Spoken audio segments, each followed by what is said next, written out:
Конечно, мы с Эрогом продолжим. Сейчас просто на связи Крым. Уважаемая Эмина Авамилева, крымско-татарская общественный деятель, активист нашего движения национального. Ассаляму алейкум, Эмина Ханым. Да, ассаляму алейкум, хайрлан шамлар. Эмина Ханым, расскажите, пожалуйста, вот ваше такое понимание того, что сейчас происходит с крымско-татарским, я уж не говорю про университетский, хотя тоже хотел, чтобы вы сказали об этом, но со школьным образованием для детей крымских татар на крымско-татарском языке. Ну, ситуация на самом деле действительно как бы сложная, непростая, поскольку мы, активисты, считаем, что идет достаточно, ну, будем говорить, активный процесс ассимиляции. Поскольку, к сожалению, мы отмечаем тенденцию снижения классов с крымско-татарским языком обучения и отмечаем тенденцию снижения количества учеников, которые изучают родной язык именно в форме предмета, то есть которые обучаются в обязательной части учебного процесса. Факультативы, да, есть. Кружковая работа на крымско-татарском языке, да, есть.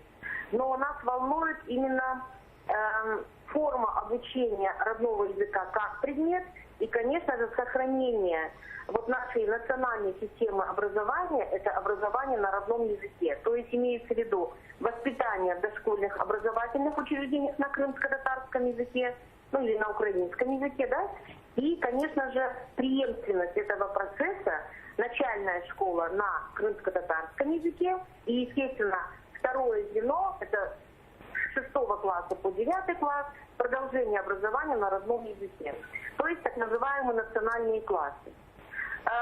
Если вот провести, сравнить статистику с 13-14 годом учебным, то процентное количество детей, которые получали образование на родном языке и изучали родной язык, у нас был более 3% от общего количества детей, которые учились в школах. То есть от общего количества учеников. Это порядка, было где-то 176-175 тысяч детей, из них порядка 20 с лишним тысяч учились на родном языке и изучали родной язык.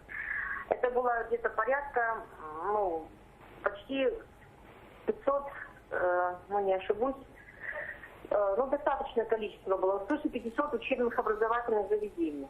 То вот сегодня в процессе оптимизации где-то 530 с небольшим учебных заведений. Это в сравнении вот за несколько лет процесс оптимизации достаточно активный, но количество детей уже превышает 200 тысяч детей. Если в 2014 году было 187 детей, то на сегодняшний день уже демографические процессы явно четко, ясно констатируют 200 тысяч учеников. Но учебных заведений меньше, 532 или 537 учебных заведений.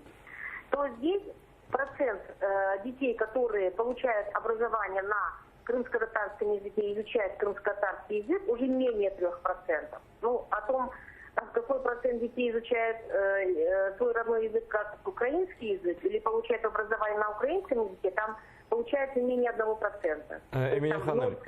0,2%. То есть вот в процентном соотношении по цифрам у нас катастрофическая ситуация. Эмина Ханым,